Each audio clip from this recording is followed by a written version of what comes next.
ألف لام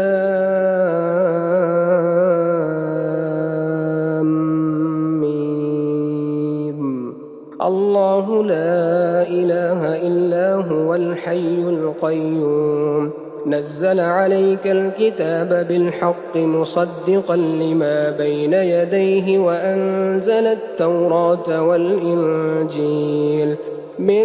قبل هدى للناس وأنزل الفرقان إن الذين كفروا بآيات الله لهم عذاب شديد والله عزيز ذو انتقام إن الله لا يخفى عليه شيء في الأرض ولا في السماء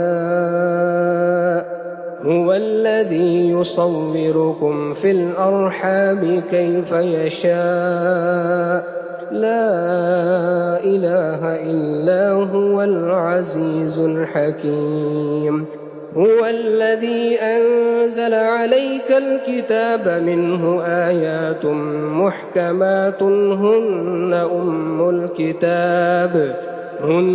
أم الكتاب وأخر متشابهات فأما الذين في قلوبهم زيغ فيتبعون ما تشابه منه ابتغاء الفتنة وابتغاء تأويله وما يعلم تأويله إلا الله والراسخون في العلم يقولون آمنا به كل من عند ربنا وما يذكر إلا أولو الألباب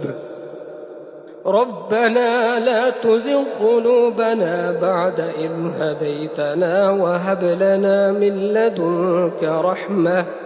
إنك أنت الوهاب ربنا إنك جامع الناس ليوم لا ريب فيه